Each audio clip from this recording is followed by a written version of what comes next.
ये मैं सफाई कर्मी भाइयों को भी कहना चाहूँगा कि आम आदमी पार्टी को आप जिताइए और निश्चित रूप से उनको परमानेंट करने की व्यवस्था, उनकी तनख्वाह 18,000 रुपये जो टेम्प्रोरी लोग हैं उनको करने की व्यवस्था, ये सारा कुछ हम लोग करेंगे।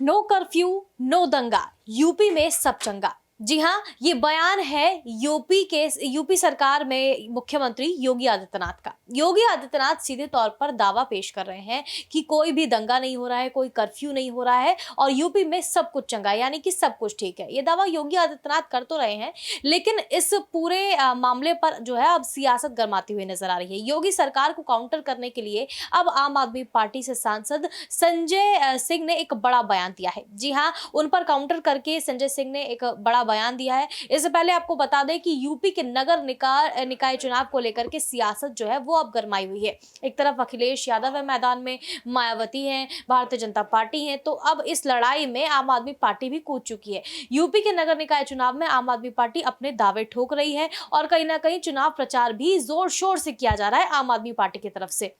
अब संजय सिंह अमरोहा पहुंचे और जहां वो अपनी प्रत्याशी के समर्थन में चुनाव प्रचार किया उन्होंने, और योगी आदित्यनाथ पर जमकर हमला बोला।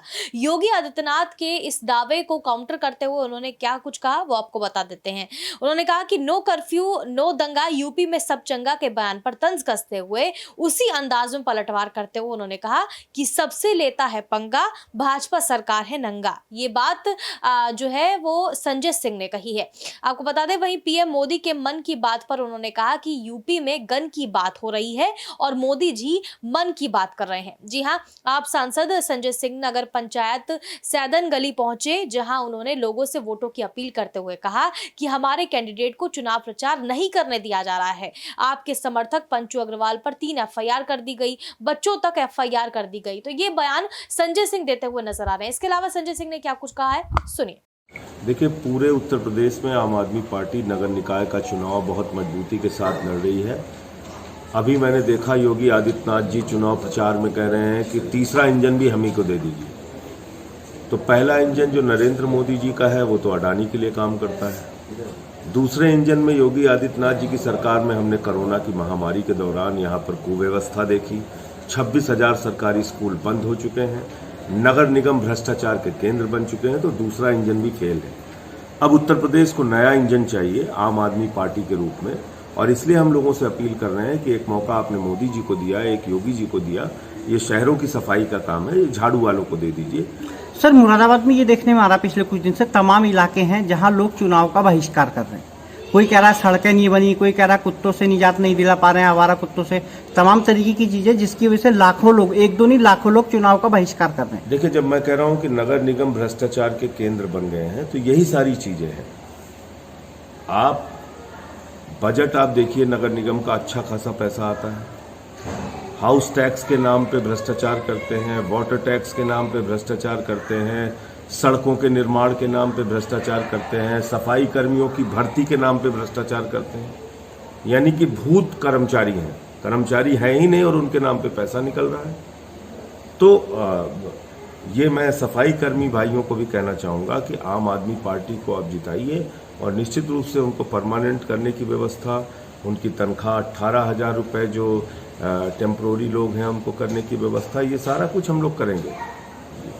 सर, दिल्ली में आपको जनता ने मौका दिया, पंजाब में भी मौका दिया, लेकिन यूपी में वो रिस्पॉन्स आप लोगों को पिछले काफी साल से यूपी में है, लेकिन वो 10 साल में आम आदमी पार्टी राष्ट्रीय पार्टी बन गई है। गुजरात जैसे राज्य में हमें 14% वोट मिला, 5 विधायक मिले, 2 विधायक हमारे गोवा में आए, 6.5% वोट मिले।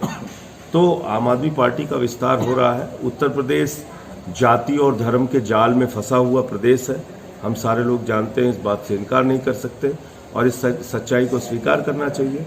तो उस जाति धर्म के जंजाल से निकलने में थोड़ा वक्त लगेगा, लेकिन अब लोगों को समझ में आ रहा है कि सांप्रदायिकता की राजनीति से, नफरत की राजनीति से, बांटने की राजनीति से हमको क्या हासिल हो रहा है, हमें क्या मिल रहा है।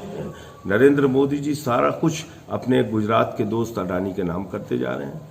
हवाई जहाज अडानी का, कोयला अडानी का, समुद्र अडानी का, एयरपोर्ट अडानी का, तो आकाश से लेकर पाताल तक सब कुछ एक व्यक्ति के नाम करते जा रहे हैं। भारत की 6.5 लाख करोड़ की संपत्ति बेचने का प्रावधान मोदी सरकार ने बनाया है। रेल हो, सेल हो, कोल इंडिया हो, LIC हो, बैंक हो, सब बेच रहे हैं। तो ये तो खुली आंखों से इस देश की जनता को देखना चाहिए कि हमको धार्मिक उन्माद में फंसाकर, हमको हिंदू मुसलमान में फंसाकर दरअसल ये लोग हमारा जेब काटने का काम कर रहे हैं। ये तो राम के भी नहीं है। प्रभु श्री राम के मंदिर निर्माण के नाम पे चंदा चोरी करते हैं ये लोग। तो जो राम के नहीं हुए वो आम के कैसे होंगे? तो मैं बीजेपी वालों के बारे में कहना चाहता हूँ, ना ये राम के हैं, ना आम के हैं, ना किसी काम के हैं। तो अब इसलिए इनके ऊपर झाड़ू चलनी चाहिए। सर, चुनाव से हटके एक छोटा सा सवाल है। बृजभूषण सिंह को लेकर बड़ा बवाल मचा पड़ा पूरे देश में। तमाम अब ये देखिए, बहुत दुखद पक्ष है। देश के प्रधानमंत्री इन्हीं बेटियों के साथ तस्वीर खिंचाते हैं, वीडियो बनवाते हैं अपना, और कहते हैं विनेश बेटा तुम मेरे घर के परिवार की हो, निराश मत होया करो, हार मत माना करो। और पिछले 7-8 दिनों से अंतर्राष्ट्रीय पहलवान, ओलंपियन वो लोग धरने पर बैठे हुए हैं और उनकी कोई सुनने वाला नहीं। भारत के सुप्रीम कोर्ट के हस्तक्षेप पे उनकी FIR लिखी गई। तो अब उनको इस बात का डर है कि न्याय हमको कैसे मिलेगा। प्रधानमंत्री जी को इस मामले में सामने आकर स्पष्ट करना चाहिए कि आज अगर उनके परिवार की एक बेटी, जिसको वो कहते हैं मेरे परिवार की बेटी है, अगर वो बैठी हुई है धरने पर, तो उसको न्याय कैसे मिलेगा? क्या पुलिस कार्रवाई करेगी? और करेगी तो अब तक क्यों नहीं की? ये सारे सवाल हैं। सर, क्या लगता है, क्या सरकार बृजभूषण सिंह के दबाव में है या क्या है, उनके रसूख के आगे झुक अब रही है? इसमें बताने की कोई जरूरत है क्या? खुली आंखों से दिख रहा है कि दबाव में है। खुली आंखों से दिख रहा है।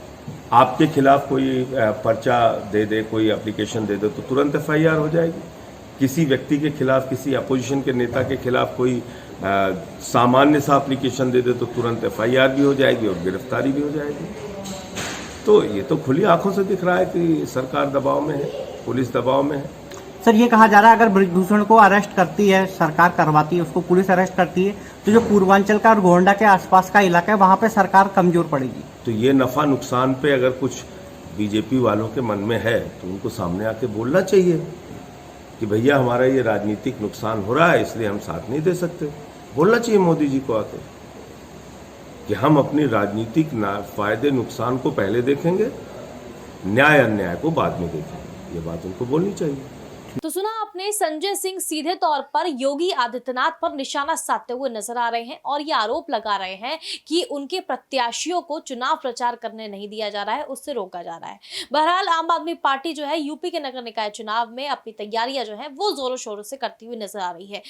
नतीजे जो है वो जल्द ही सामने आ जाएंगे और समझ में आ जाएगा कि आखिरकार इन दावों में कितना दम है। फिलहाल इस रिपोर्ट में बस इतना ही। देश और दुनिया की तमाम बड़ी खबरों के लिए देखते रहिए नेक्स्ट 9 न्यूज़।